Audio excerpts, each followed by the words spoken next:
श्री गुरु नानक देव ने कहा था, कीरत करो, यानी ईमानदारी की मेहनत से कमा के खाओ। आज उनके प्रकाशोत्सव के दिन कीरत करने वाले किसान की जीत हुई है।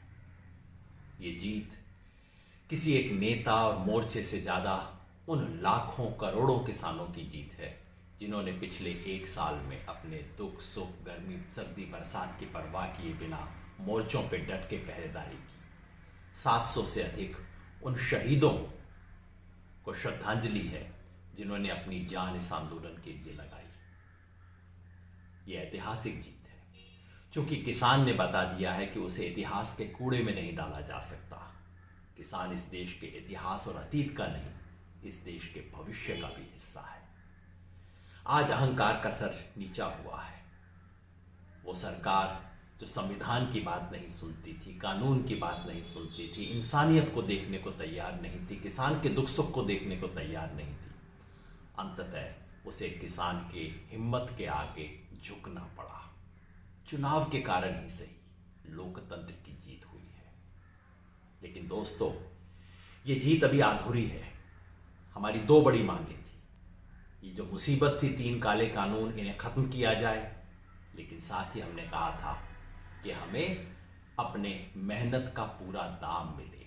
न्यूनतम समर्थन मूल्य की मांग जो खुद प्रधानमंत्री मोदी ने 2011 में उठाई थी जब वो गुजरात के मुख्यमंत्री थे, उसकी कानूनी गारंटी मिले, ये भी हम चाहते हैं। मुसीबत तो सर से टल गई, लेकिन देश का किसान पूछता है, मुझे हासिल क्या हुआ? इसका संघर्ष जारी रहेगा।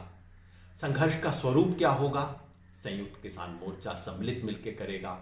मोर्चे का जो भी फैसला है हम सबके सर माथे पे रहेगा। लेकिन याद रखिए, अहंकार अभी गया नहीं है, चालाकियां और तिकड़म अभी खत्म नहीं हुई है। संघर्ष जारी रखना है। आज इस देश में मेहनत करने वालों के संघर्ष की जीत हुई है, उसकी बधाई। आज इस देश में प्रतिरोध की आवाजों की जीत हुई है, उसकी बधाई। आज देश के प्रधानमंत्री ने कहा कि 3 खेती कानून जिनके खिलाफ किसान आंदोलन कर रहा था, किसान यानी मजदूर, यानी खेती से जुड़ा हुआ कोई भी काम में शामिल हर वर्ग, जिसके पास खेती है या नहीं है परंतु खेती से जुड़ा है, वो सब किसान है। आज उन सब की जीत हुई है और ये प्रतिरोध की आवाजों की जीत है, ये लोकतंत्र की जीत है। मगर अभी लड़ाई बाकी है। खेती कानूनों के साथ साथ फसलों का लाभकारी मूल्य यानी एमएसपी की मांग भी किसान आंदोलन की एक अहम मांग है, जिस पर सरकार आज भी चुप है। सरकार का अहम अभी भी है और किसान आंदोलन का संघर्ष भी अभी जारी रहेगा। इस देश में अन्याय के खिलाफ, सत्ता के अहंकार के खिलाफ प्रतिरोध की आवाजें जारी रहेंगी।